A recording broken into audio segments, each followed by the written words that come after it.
Hey guys, this will be a summary for the newly released web novel chapter, so it will contain spoilers.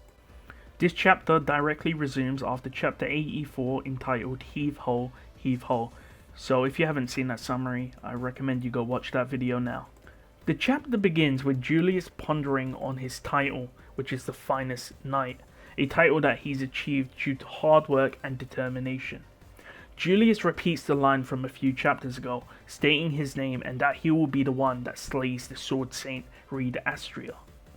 Reed Astria and Julius size each other up, and Reed focuses on Julius's bloomed spirits. Julius declines Reed's assessment that they're both the same and that they should both be stick swingers. Julius instead opts to become a knight and abide by that philosophy throughout the rest of his life.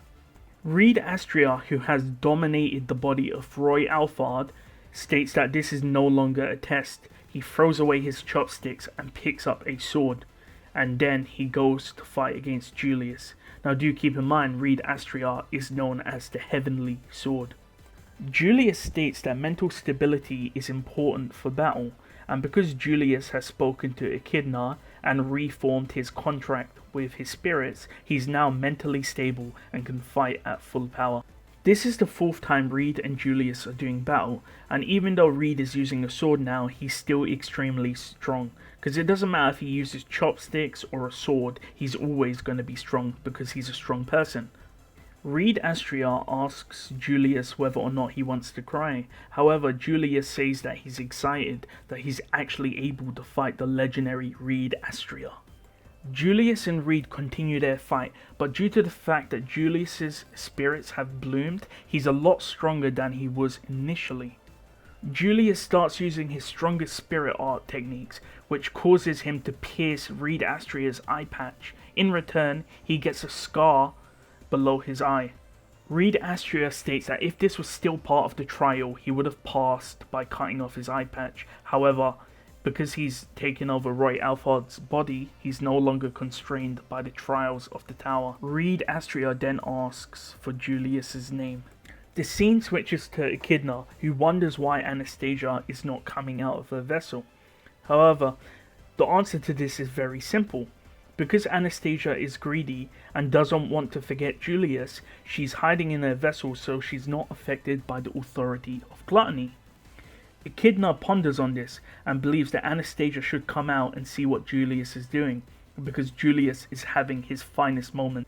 As Julius and Reed continue their fight, someone calls for Julius from behind, and all of a sudden Julius swells with power and the world is covered in white. In the aftermath, we see that Reed has been pierced through the chest and Julius has also been stabbed through the chest. Reed's body starts cracking after this. Because Roy's vessel was too small and because Reed was so powerful, it broke the vessel, and as a result Reed started withering away.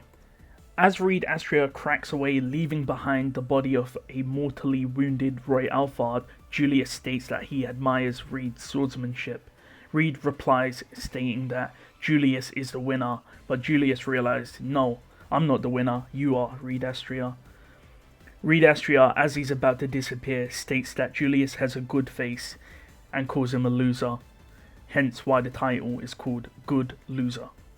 Julius then turns to Anastasia, who is now back, noticing that Echidna's scarf is on the floor, and then he again once says, "My name is Julius and I'm your one and only knight," and then the chapter ends. So a lot has happened during that chapter. Anastasia is back, but now she's of course forgotten Julius, but they've reformed their relationship. Reed Astria, as you know, is defeated, and Roy Alfard is mortally wounded on the floor. So I'm looking forward to see where this goes. Anyways, thank you for watching.